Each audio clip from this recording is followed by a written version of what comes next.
Hello guys, నా పేరు అశోక్ కుమార్ రెడ్డి. ఇప్పుడు గుజరాత్ సిరీస్లో థర్డ్ భాగం తీయబోతున్నాను. ఆల్రెడీ 2 సిరీస్ తీసినాను అనమాట. ఇది థర్డ్ భాగం అనమాట. ఇప్పుడు థర్డ్ భాగంలో నేను సైన్స్ సిటీలో ఉన్నాను అనమాట. నేనుండే బస్ స్టాండ్ ఏరియా నుంచి ఇది దాదాపు 15 కిలోమీటర్ దూరంలో ఉంటుంది ఈ సైన్స్ సిటీ అనేది.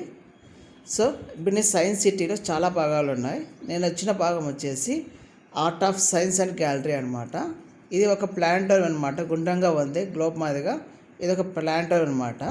చూడడానికి ఇది టైం మిషన్ లాగా ఉంది, కానీ టైం మిషన్ కాదు, ప్లానటోరియం. అంటే దీంట్లో ఏం చూపిస్తారంటే మన భూమి ఎలా ఏర్పడింది 3D షోలో చూపిస్తారనమాట. చూపిస్తాను నాతో పాటు 3D షో ఎలా ఉంటుందో. నాకు వచ్చిన కాస్ట్ వచ్చేసి మొత్తం 500 అనమాట. మొత్తం టూర్ సైన్స్ అనమాట. ఏదైనా చూడవచ్చు దీంట్లోనూ.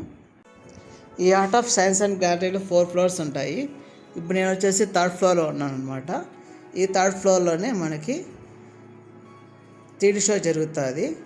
మనం తీసుకున్న టికెట్లో ఈ 3D షో అవైలబుల్ కాదు, మనం సపరేట్ తీసుకోవాలన్నమాట టికెట్.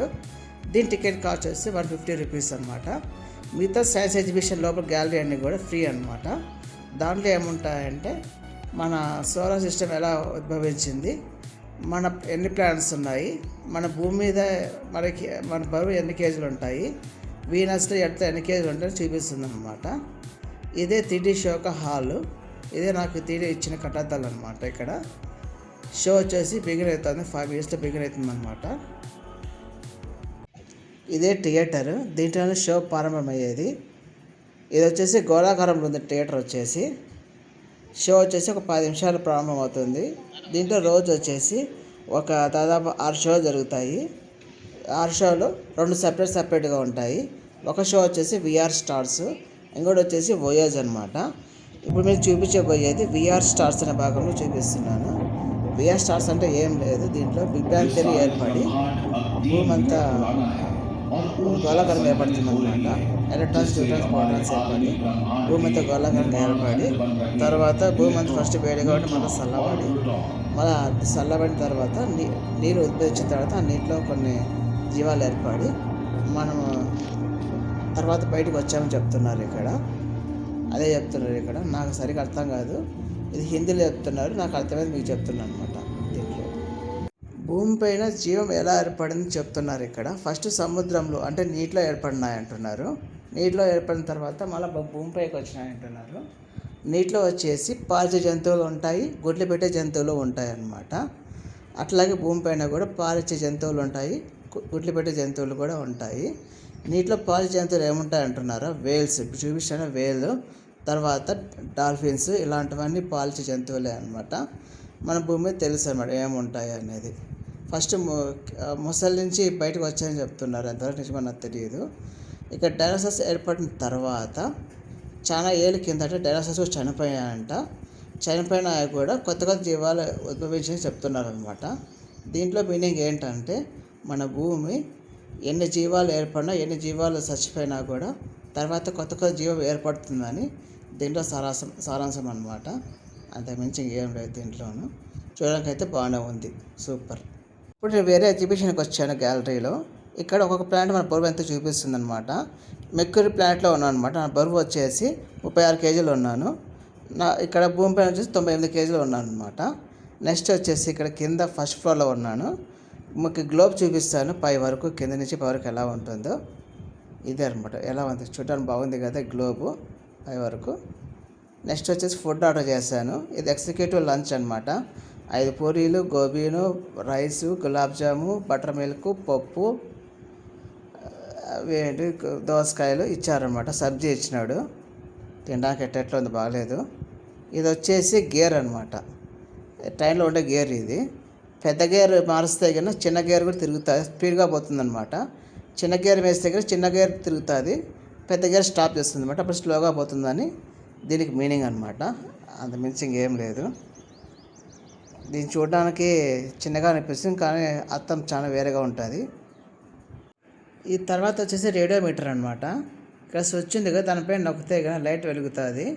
ఆ లైట్ వెలిగినప్పుడు లోపల ఇంకోటి ఉంది ఫ్యాన్ మాదిరిగా, అది తిరుగుతుంది అనమాట. చూడండి, లైట్ ఆన్ చేస్తాను, బట్ తిరుగుతాను చూడండి. నేను మళ్ళీ లైట్ ఆఫ్ చేస్తే అది ఆగిపోతుంది అనమాట. దీనికి సింపుల్ ఏం లేదు. ఇది లైట్ ఎనర్జీ వచ్చేసి మెకానికల్ ఎనర్జీగా మారుతుందని చెప్తున్నారు అంతే. ఇక్కడ ఇంకోటి కూడా ఉంది ఇట్లాగే ఇక్కడ సేమ్. ఇక్కడ స్విచ్ వెలిగితే గిన ఇదిగో ఏరోప్లేన్ మీద రౌండ్గా ఉంది, తిప్పుతున్నారే తిరుగుతుంది అనమాట. లైట్ ఆన్ చేస్తే ఇది తిరుగుతుంది, లైట్ ఆఫ్ చేస్తే ఆగిపోతుంది అనమాట. మీనింగు లైట్ ఎనర్జీ ఇక్కడ మెకానికల్ ఎనర్జీగా మారుతుందని చెప్తున్నారు. ఇక్కడ ఇట్లాంటి ప్రయోగాలు ఎప్పుడు చేయలేదు, దీంట్లోనే చూస్తాను ఫస్ట్ టైము. నేను కూడా చేయలేదు ఇట్లాంటి ప్రయోగాలు, ఎప్పుడైనా ఉన్నప్పుడు ఎట్లా పని చేస్తాయి అనేది. సూపర్, చూడడానికి బాగుంది. ఇక్కడ కొన్ని సైన్స్ ఎక్స్పెరిమెంట్స్ ఉన్నాయి, దీని పేరు అయితే నాకు తెలియదు. చూడడానికి బాగుంటే పెట్టాను అంతేనా. ఫస్ట్ ఎక్స్పెరిమెంట్ వచ్చేసి ఇట్లా బాల్ ఇట్లా లోపలికి వేసేస్తే రౌండ్గా తిరిగి ఆ పక్కలో రౌండ్గా వెళ్ళిపోయి కిందికి వెళ్ళిపోయి బయటకు వచ్చేస్తుంది అనమాట. ఏదో చూడడానికి బాగుంది కాబట్టి పెట్టాను అంతేనా. నెక్స్ట్ వచ్చేసి ఇంకోటి ఉంది ఇక్కడ, స్విచ్ నొక్కితే అయినా ఎలక్ట్రిక్ కరెంట్ పాస్ అవుతుంది అనమాట. మనకి ఎలక్ట్రిక్ కరెంట్ ఎలా ఉంటుందో తెలియదు కదా, దీంట్లో చూపిస్తారు అనమాట. ఇదిగోండి ఎలక్ట్రిక్ కరెంట్ లోపల ఎలా ఉంటుంది, ఎలా పాస్ అవుతుంది అనేది. దీని పేరు అయితే మెన్షన్ చేయలేదు, ఊరిని అన్ని పెట్టినారు అంతే నామకే వాసుగా, అంతకు మించి ఇంకేం లేదు. ఇక్కడ art of science and gallery అయిపోయింది. ఇప్పుడు నేను నేచర్ పార్క్ వచ్చినాను. సైన్స్ సిటీలో ఇది ఇంకో భాగం అనమాట. నాకైతే art of science and gallery వచ్చేసి పెద్దగా ఏం నచ్చలేదు. ఇట్లా పార్కులు అంటే బాగా ఇష్టం అనమాట. ఎంతసేపు అయినా ప్రకృతి పరంగా ఉంటే నాకు ఇష్టము, అదే తప్ప అట్లాంటివి నచ్చవు నాకు. ఫస్ట్ టైం కాబట్టి చూడడం అట్లాంటిది వింతగా ఉంది. ఇట్లా ప్లాంట్స్ చాలా ఉన్నాయన్నమాట, ఇట్లా ప్లాంట్లు చాలా ఉన్నాయి. ఇది హనీ బీ అనమాట, ఒరిజినల్ కాదు, ఆర్టిఫిషియల్గా పెట్టినారు ఇక్కడ. ఇది వచ్చేసి క్యాక్టస్ ప్లాంట్ అనమాట, పక్కనే ఉంది. ఇది నేచర్ పార్క్ పక్కనే పెట్టారనమాట. క్యాక్టస్ ప్లాంట్ అంటే ఎడారి ప్రాంతంలో పెరిగే మొక్కలు అనమాట. దీనికి పెద్దగా నీళ్ళు ఏం అవసరం లేదు, ఎక్కువ నీళ్ళు పోస్తే చచ్చిపోతాయి ఇవి. వారానికి 2 సార్లు పోయాలి, అంటే 3 రోజులు ఒకసారి పోయాలన్నమాట దీనికి నీళ్ళు, అప్పుడే బతకగలుగుతాయి, లేకపోతే చచ్చిపోతాయి అన్నమాట. ఇవి ఎడారిపై చూడలేము కాబట్టి మనం అందుకే చూస్తున్నాం ఇక్కడ నీట్గా. ఓకే, ఇక్కడ క్యాక్టస్ ప్లాంట్లో పక్కనే ఒక చిన్న కేజీలో బాతు పిల్లలు ఉన్నాయి, పక్కనే బాతులు కూడా పెట్టారనమాట. ఇక్కడ 3 ఆడబాతులు ఉన్నాయి, పక్కన మగ బాతులు ఉన్నాయి. ఈ ఆడబాతులు మగ బాతులు సపరేట్ పెట్టేసి ఇక్కడ 3 బాతులు గుడ్లు పెట్టినాయి అనమాట. ఇక్కడ 1, 2, ఈ పక్కన కేజీ పక్కన ఇంకోటి ఉంది, అది వీడియో చేసేకి రాలేదన్నమాట. అవి అయితే బాగా కనపడినాయి, అంతవరకే పెట్టాను. ఇప్పుడు నెక్స్ట్ వచ్చేసి అక్వాటిక్ గ్యాలరీ అనమాట, అంటే సముద్రంలో ఉండే జంతువులని దీంట్లో పెడతారనమాట. దీంట్లో చిన్న చిన్న చేపలు, పెద్ద చేపలు, అన్ని రకరకాల చేపలు ఉంటాయి. షార్క్స్, పెంగ్విన్స్, స్టింగ్ రేలు, స్టార్ ఫిష్, లాబ్స్టర్స్, రకరకాల ఫిషెస్ ఉన్నాయన్నమాట. మీ దీంట్లో అన్నీ చూపిస్తాను రండి. దీని పేరు వచ్చి ఏంజల్ ఫిష్ అనమాట. ఇవి సముద్రం మట్టడి భాగంలో ఉంటాయి. మనం ఎక్కడ స్కూబా డైవింగ్ పోతే అయినా సముద్రంలో ఇవైతే కనపడతాయి చూడడానికి, కానీ మన స్కూబా డైవింగ్ అంతగా రాదు కాబట్టి అందుకే పోదాచుకోలేదు. నేను చాలా అక్వేరియం పోయినాను, అన్ని ఇట్లా చేపలే ఉన్నాయి, కానీ ఎప్పుడే కానీ ఇట్లా వీడియో తీసి పెట్టలేదన్నమాట. నేను పోబట్టి 4 ఏళ్ళు అవుతుంది, కానీ 1 సంవత్సరం నుంచి వీడియో తీస్తున్నాను. ఫస్ట్ టైం ఇట్లా అక్వేరియంలో చేపలు తీయడం అనమాట. మీకు ఒక చేప చూపిస్తా చూడండి. ఈ చేప వచ్చేసి లెపర్డ్ ఫిష్ అనమాట. అంటే లెపర్డ్ ఫిష్కి చిరుతపులకి ఎలా ఉంటాయి మచ్చలు అలా ఉంటాయి దీనికి. ఇంకా లాస్ట్ వచ్చేసి ఇక్కడ క్యాట్ ఫిష్ ఉంది. ఇక్కడ చాలా పెద్ద క్యాట్ ఫిష్, ఇది చూపిస్తే చూడండి. క్యాట్ ఫిష్ చాలా పెద్ద క్యాట్ ఫిష్, బాగున్నాయి కదా చేపలన్నీ కూడా. ఇంకా రకరకాల చేపలు వస్తాయి, ఇంకా బాగుంటుంది. వెయిట్ చేయండి, చూపిస్తాను, మిస్ కాదండి చూడుకోకుండా. ఇక్కడ ఒక రకమైన ఫిష్ ఉంది, లైన్ గీతలుగా, చూడడానికి అయితే బాగుంది. దీనిపైన ముక్కు పొడుగు ఉండేది ఫిష్ ఉందన్నమాట. ఇదిగోండి, ఇది కూడా బాగుంది. ముక్కు ఎక్కడ ఉంది, దీనికి నోరు ఆడ ఉందన్నమాట. ఇట్లా ఫిష్ చూడడం చాలా అరుదు అనమాట.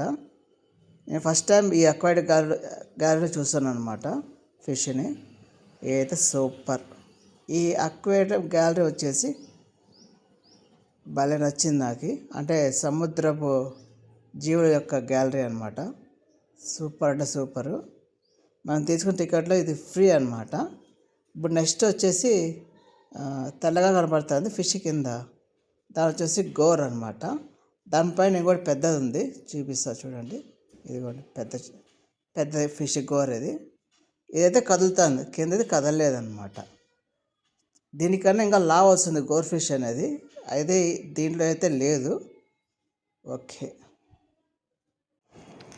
ఇవి ఏంటివో కొన్ని ఎలకలాగా ఉన్నాయి, ఇవి నీటిలో కూడా ఈదుతాయి. ఆల్రెడీ చూశాను దీన్ని, అప్పుడైతే సరిగ్గా రాలేదు వీడియో, ఇప్పుడు సరిగ్గా వస్తుంది వీడియో. నీటిలో దిగలేదన్నమాట. ఇది వచ్చేసి కింద ఏదో ఒక దాని పేరు నాకు తెలియదు కానీ స్ట్రింగ్ రే మాదిరి ఉంది. ఇదైతే స్ట్రింగ్ ఇంక కళలో ఉందన్నమాట. పక్కనే తాబేలు దాని మీద సావాసం చేస్తుంది. ఇది చూడడానికి భలే ఉంది. ఇప్పుడు నెక్స్ట్ వచ్చేసి మనము షార్క్ని చూడబోతున్నాము, రెడీగా ఉండండి. ఇదిగోండి షార్క్. ఇది షార్క్ చేప అంత పెద్దగా లేదు, చిన్నదే అనమాట. ఉన్న దాంట్లో బాగానే ఉంది. షార్క్ వచ్చేసి నాకైతే ఇట్లా షార్క్ని కూడా నేను చెన్నై అక్వేరియంలో చూశాను, బాగుంది. ఇట్లా సేమ్ అట్లే చూశాను అనమాట. షార్క్ అయితే బాగుంది. ఓకే, ఇక్కడ 2 షార్కులు ఉన్నాయి, వేరే వేరే రకాలు. ఇదో రకమైన షార్క్ అనమాట, మీకు ఇంతకుముందు చూపించిన షార్క్ అది. ఇప్పుడు ఇంకో రకమైన షార్క్ ఉంది ఇక్కడ, అది కూడా చూపిస్తాను. ఇట్లా అయితే చెన్నై అక్వేరియంలో చూసాను అనమాట, 2 షార్కులు ఉండేటివి. ఇదిగోండి వేరే షార్క్. ఇది 2 రకాల షార్కులు ఉన్నాయన్నమాట ఇక్కడ. ఇప్పుడు నెక్స్ట్ వచ్చేసి ఈల్ చేప అనమాట. ఇవి లాస్ట్ అడుగు భాగంలో ఉండి కుండలో ఉండి అది నోరు తెరుస్తూ పీల్చుకుంటే గాలి పీల్చుకుంటుంది. అది ఎందుకో నాకు తెలియదు, ఫస్ట్ టైం ఇట్లా చూస్తున్నాను. ఇవైతే అడుగు భాగమే ఉంటాయి, పైకి రావనుకుంటాను. ఈల్ చేపలు అంటే ఎలక్ట్రిక్ షాక్ కొట్టేటం అనమాట, ఎంతవరకు కొడితే నాకు తెలియదు అనమాట. నెక్స్ట్ వచ్చేసి ఒక కప్ప చూపిస్తాను మీకు. అది మన బయట నివసించే కప్ప కాదన్నమాట, ఇది సముద్రం నివసించే కప్ప. ఇది దాని లెగ్స్ చూడండి ఎలా ఉందో. ఇది సాల్మండర్ చేప అనమాట. ఇది సౌలోట్ అల్లాడుతుంది కానీ అసలు కదనే కదడం, అట్లా స్ట్రైట్గా ఉంది ఇది నిలకడగా. ఈ పక్కన లాబ్స్టర్స్ ఉన్నాయి, తర్వాత స్టార్ ఫిష్ ఉన్నాయి. లాబ్స్టర్స్ అంటే ఏం లేదు, రొయ్యల మాదిరిగా ఉంటాయి ఇవి, దీని పేరు లాబ్స్టర్స్ అనమాట. ఈ పక్కన షార్క్ పిల్ల ఒకటి ఉంది, అదంతా కింద దాక్కుంటున్నాయి, మెప్ప మాదిరి ఉంది, దాని కింద దాక్కుంటాయి అనమాట. ఇది వచ్చేసి పెంగ్విన్స్. ఇవి నీలో దిగుతాయని చూస్తున్నా కానీ నీలో దిగలేదు. కాకపోతే నేను ముంబై పోయినప్పుడు జూలో పెంగ్విన్స్ నీలో దిగే చూపించాను, అది కావాలంటే ఒకసారి చూడండి, నా దాంట్లో లింక్ ఉంటుంది. నెక్స్ట్ వచ్చేసి స్టింగ్ రే అనమాట. దీని పేరు చేప స్టింగ్ రే అనమాట. దీని చౌక చిన్నగా ఉంది కదా, ఇంకో దాన్ని చూడండి చాలా పెద్దగా ఉంటుంది, చూపిస్తాను. ఇదిగోండి, దీనికైతే తోక చాలా పెద్దగా ఉంది. ఆ తోక ఎంత పెద్దగా ఉంది చూడండి ఒకసారి. ఓకే, నెక్స్ట్ ఇప్పుడు రోబోటిక్ గ్యాలరీకి వచ్చాము. ఇది చివరిది అనమాట, ఇది అయిపోతాను ఇంక ఇంటికి వెళ్ళిపోయేదాను. ఇదే లాస్ట్ చివరిది అనమాట. మళ్ళీ మనం 2 months కలుస్తాము, అది వరకు కలిసాము. అంతవరకు స్టే ట్యూన్డ్ నా వీడియోస్కి. ఈ రోబో వచ్చేసి సర్వ్ చేస్తుంది అనమాట, ఏదో శాండ్విచ్ సర్వ్ చేస్తుంది. ఈ టేబుల్ కాదు, నెక్స్ట్ టేబుల్కి అనమాట. ఇట్లా ఆపరేటింగ్ సిస్టమ్ ఇచ్చి ఏ టేబుల్కి ఏ టేబుల్కి ఇస్తారన్నమాట. ఈ టేబుల్ పక్కన నంబర్స్ రాస్తారు, ఆ నంబర్ పక్కన దానికి ఇచ్చేసి దాంట్లో దాన్ని ఏమంటారు, సంథింగ్ ఏదో అంటారు, ప్రోగ్రామింగ్ ఇచ్చేసి పెడతారనమాట. తర్వాత సర్వ్ చేసిన తర్వాత తిరిగి వెళ్ళిపోతుంది ఇది, అంతేనా. ఇట్లాంటివి చాలా ఉన్నాయి మన ఇండియాలో. నేను ఇక్కడికి వచ్చినప్పుడు మీకు చూపిస్తున్నాను అంతే. తిరుపతిలో ఒకటి ఉంది, బెంగళూరులో ఒకటి ఉంది, హైదరాబాద్లో ఒకటి ఉంది, చాలా చోట్ల ఉన్నాయి ఇట్లాంటివి. ఓకే, ఇది రోబోటిక్ సర్జరీ. ఫ్యూచర్లో ఆపరేషన్ రోబోట్ చేస్తాయని చెప్తున్నారు ఇక్కడ, ఒకవేళ గవర్నమెంట్ సహకరిస్తే. లేకపోతే అట్లే ఎగ్జిబిషన్ రూపంలో ఉంటుంది, లేకపోతే చేయరు అనమాట గవర్నమెంట్ ఆర్డర్ ఇవ్వకపోతే. ఇది లాస్ట్ వీడియో అనమాట. దీంట్లో రోబోట్ డ్యాన్స్ చేస్తుంది, ఒక పాటతో రోబోట్ డ్యాన్స్ చేస్తుంది అంతే. ఇక్కడ అంతే, మించి ఇంకేం లేదు. సో ఇంతటితో వీడియో అయిపోయింది. మళ్ళీ నెక్స్ట్ 2 months కలుసుకుందాం. బాయ్. సీ